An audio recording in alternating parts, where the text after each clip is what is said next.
Ashama harka fuunee akkam jirtu kabajamtootaa fi jaallatamtoota hordoftoota YouTube Oromiyaa Sport News odeeffannoo ispoortii haaraa isin biraan gahuudhaaf qabadhee dhufeetti kan jiru isinirraa kan eegamu hanga xumuraatti nafaana boodaan na hordofuu qofaadha. Gama biraan chaanaalii kanaaf yoo haaraa taatan chaanaalii kana subscribe gochuudhaan maatii ta'a jecha odeeffannoowwan isin biraan gahu keessattuu odeeffannoowwan kilaboota gurguddoo Awurooppaa wal qabatan baay'eedha kan harkaa qabu. Odeeffannoo jijjiirraa wal qabate akkasumas baay'eedha qabadhee kan dhufeetti kan jiru. Odeeffannoowwan kiyya keessatti murtiin waancaa Afrikaa dhiyeenya ifaan ta'a jedhamee jira. Senegaal moo Morokoo murtii xumura onkolleessa 8 bara 2026 irratti ni kennama jedhamee eegamaatii kan jiru. Kanas bal'inaan kan kaafnu ta'a.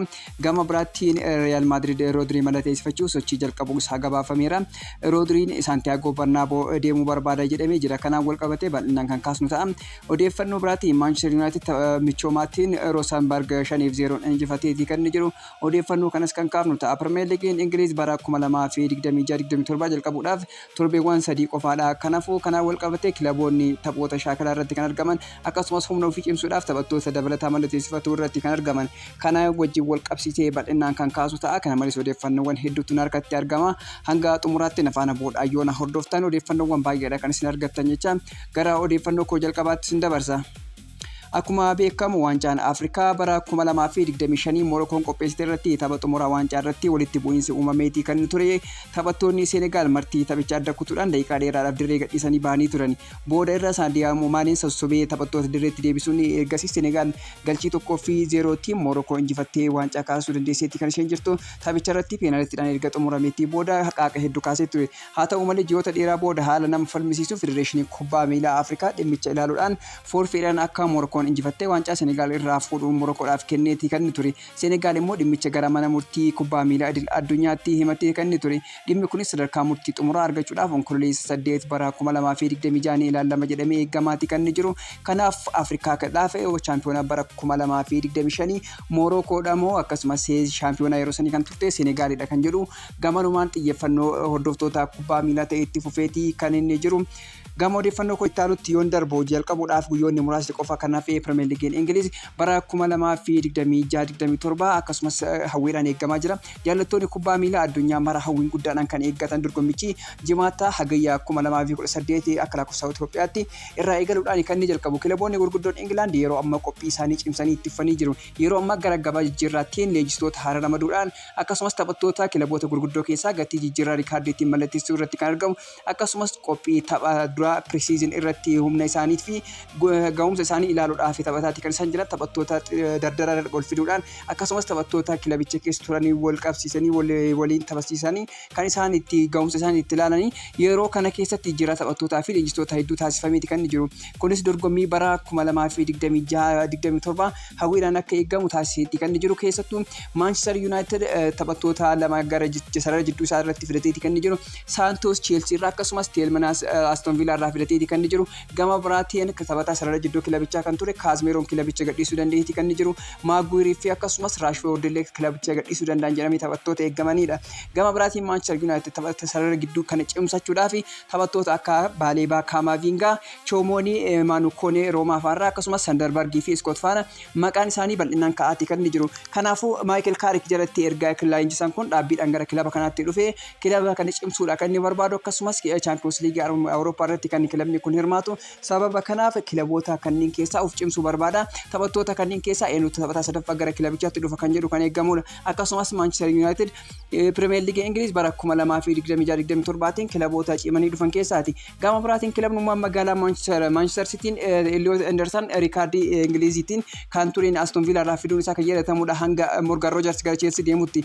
Elliot Anderson bara darbe Nottingham Forest keessatti ga'umsa gaarii agarsiisaatti kan ture. Akkasumas taphataa Arsenaliin barbaadamaa ture dargaggeessa Jerome Monga Leicester City irraa fideetii kan jiru.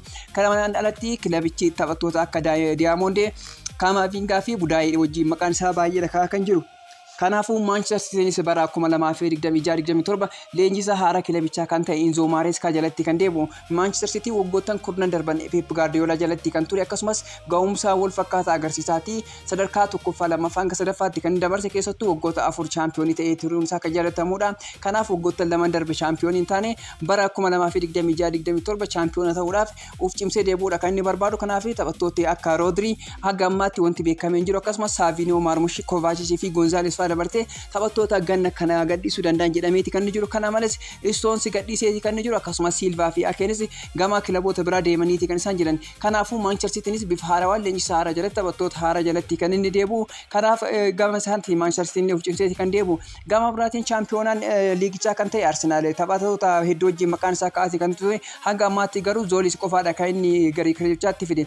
Kristal Zolis kilaba irraa gara kilabichaatti fiduu dandeetti kan jiru. Kanaan alatti Victor Gumareshiif akkasumas Bruno Gumareshiif gaafii isaa dhiyeessuun isaa kan yaadatamudha. Kanaan alatti Diamond Faanas maqaan isaa ka'aa jira akkasumas sarara ittisaa irratti William Saliba miidhama keessummeessuu isaatiin wal qabate Konsa akkasumas Stones faana maqaan isaa ka'aa jira. Jacob Ramos akkasumas Scotty fi Barcolallee Arsenal haga ammaatti kilaboota kanneen wajjin maqaan isaa ka'aati kan jiru. Gama biraatiin taphattoonni akka Trossard kilabicha gadhiisaniiti kan jiru. Egereen kan isaanii kan beekamne taphattoonni akka Jesus, Zinchenko, Odegaard fi dursaan garichaa kan ta'e Odegaardis hanga ammaa wanni beekamee hin jiru. Kanaafuu Arsenalis akkasumas leenjisaa Mikel Arteta jalatti taphattoota kilabicha keessa turan muuxannoo qabanii fi akkasumas taphattoota haaraa qindeesseeti kan deebi'uu barbaadu. Chaampiyoonummaa isaa eegsifachuuf illee Arsenal akkanuma cimaniiti kan isaan hojjechaa jiran. Liverpool immoo haga ammaatti Munoz gara kilabichaatti dabaleeti kan jiru. Kanaan alatti Barcola wajjin maqaan isaa irra deddeebiidhaan ka'aati kan jiru. Kanaan alatti immoo Alechouko Monaco irraa fudhachuudhaaf akkasumas Ryan Barnamaus irraa maqaan Liverpool wajjin ka'aati kan jiran. Taphattoota sarara ittisaa keessaa Konate fi Robertson kilabicha kana gadhiisaniiti kan isaan jiran. Leenjisaa Barnamaus bardeen gaddaa kan turan yookiin bara darbee kan turan Andoni Ariola jalatti Liverpoolis ga'umsa akkamii agarsiisa kan jedhu gamanumaan hawwiin eeggamaati kan jiru. Gama biraatiin Xavi Alonso kan ramadee Chelseadha. Chelsean taphattoota jijjiirraa gannaa kanarratti kilaboota xiyyeeffannoon hojjechaa jiran keessaa tokkodha. Taphataa sarara ittisaa Crystal Palace Lacroix fudhachuudhaaf waliigaltee irra ga'eeti kan jiru. Akkasumas Morgan Rogers Aston Villa irraa osoo hin eeggamne gatii riikaardii ta'een fudhateeti gara kilabichaa dabalee jira. Kana malees sarara jidduu irratti Alex Scott waliin maqaan isaa irra deddeebiidhaan ka'aati kan jiru. Kanaafuu gama kanaan Chelseanis ga'umsa isaa gara duraantitti deebi'uudhaaf cimsee hojjechaati kan jiru. Akkasumas kilabni biraa kilaba obbo Dizarbiiti Tottenham kanaan dura waggoota lamaan darban akkasatti kan liiga chaampiyoonshiipii osoo hin bu'in hafe. Kanaafuu bara kana taphattoota hedduu mallatteessifachuudhaan uf cimsee deebi'uudha kan inni barbaadu. Sarara jidduu isaa irratti West Ham irraa akkasumas Maatiyaas Fernandes kilaboota hedduu wajjin ergaa dubbataa ture gooda taphataa kana gara kilabichaatti fidee jira. Akkasumas Newcastle United keessatti ga'umsa gaarii kan agarsiisaa ture Sandro Tonaalis gara kilabichaatti fideeti kan jiru. Jijjiirraa balasaatiin taphataa sarara ittisa bitaa Liverpool Alex Robertsoniin gara kilabichaatti dabalee jira. Kanaafuu Roberto Di Zerbiin taphattoota hedduu wajjin ammas maqaan isaanii ka'aa jira. Keessattuu Savinio waggoottan lamaan kana Tottenham hordofaati kan jiru. Kanaaf taphataa kana garas fiduu danda'a jedhamaati jiru. Akkasumas Marmushin Manchester City dhumarraa fudhachuu danda'amu jedhameeti inni eeggamaa jiru. Kanaafis Tottenhamis gama mataa isaatiin cimanii hojjechaati kan jiran. Haaluma kanaan taphattoota pre-seasonii gaggeeffamaati kan jiru. Manchester United Gita Sarosberg 5-0 injifachuu danda'eeti kan jiru. Manchester United tapha michoomaa uf madaalti kana kilaba Norway kana wajjin taphate 5-0 kan injifate. United tapha qophii isa jalqabaati Aksaamiin 1-0 mo'ameeti kan inni ture. Haa ta'u malee tapha kana keessatti ga'umsa fooyya'aa to'annaa kubbaa agarsiiseeti kan jiru. Galchi injifannoo United Sheelensi Joshua Zirkise, Jacob Deveni fi Harry Amos akkanumaan Ethan Williams lakkoofsiisaniiti kan jiran. Taphicha irratti taphataa haaraa kan ta'e Andre Santos tapha kana irratti hirmaateeti kan jiru. Akkasumas keessumaa immoo taphattoonni akaadaamii irraa guddatan ga'umsa gaarii agarsiisaniiti kan isaan jiran. Xiyyeeffannoo leenjisichaas horataniiti kan isaan jiran.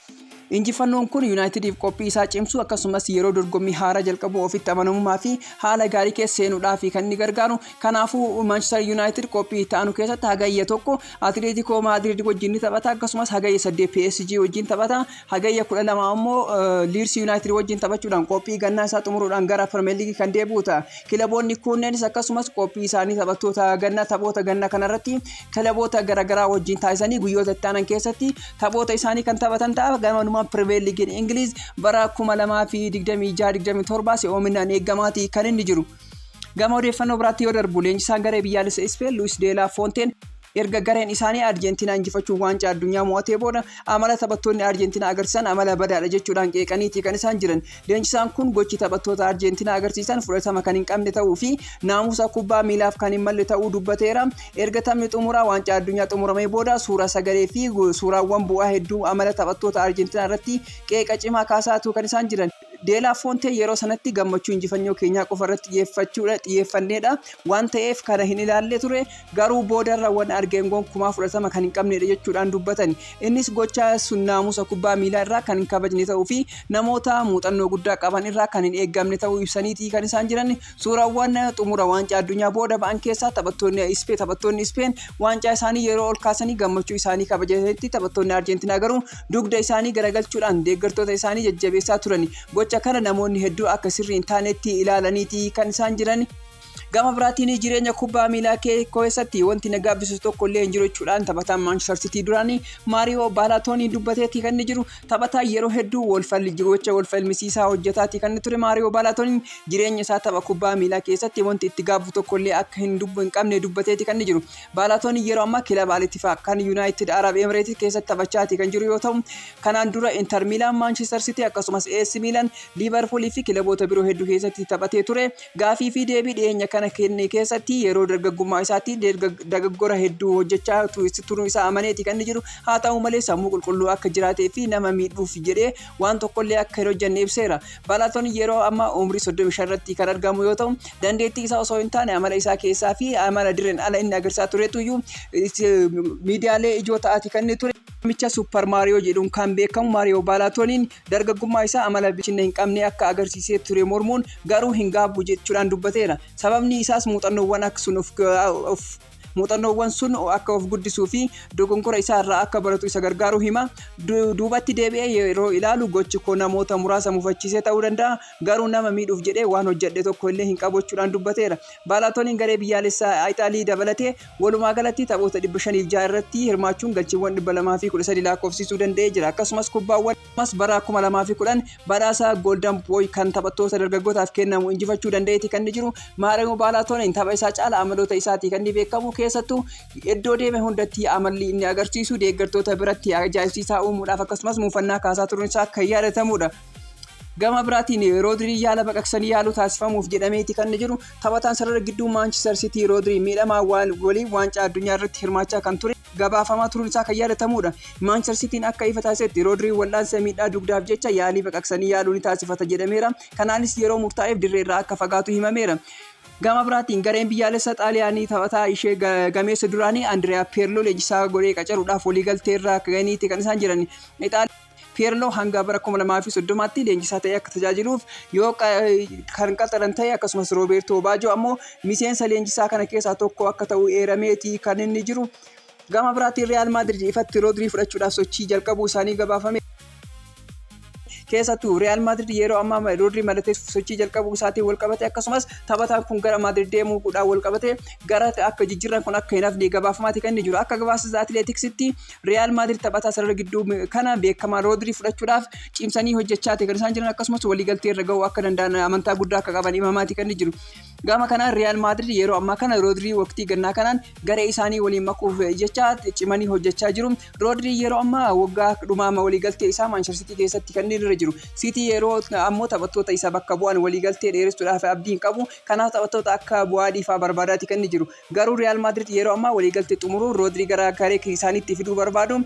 Akkasumas Santiago Bernabéu dhaquu akka barbaadu taphataan kun ifatti dubbataa turuun isaa kan yaadatamudha. Rodriin taphataa sarara gidduu cimaadha akkasumas dandeettii guddaadha kan inni qabu. Keessattuu gara Madrid yoo deeme walitti dhufeenya akkasumas qindoomina taphattoota akka Chouameni fa'aa wajjin agarsiisu gamanumaan eeggamaati kan inni jiru. Kabajamtootaa fi jaallatamtoota hordoftoota maatii YouTube Oromiyaa Sport News odeeffannoo ammaaf qopheeffadhee dhufe kana fakkaata ture qopheessuudhaan kan isin faana ture anu Marqaasimii odeeffannoowwan waqtaawaa fi yeroo isaa eeggate kan biroo qabadhee hanga isin dhufutti nagaan tura.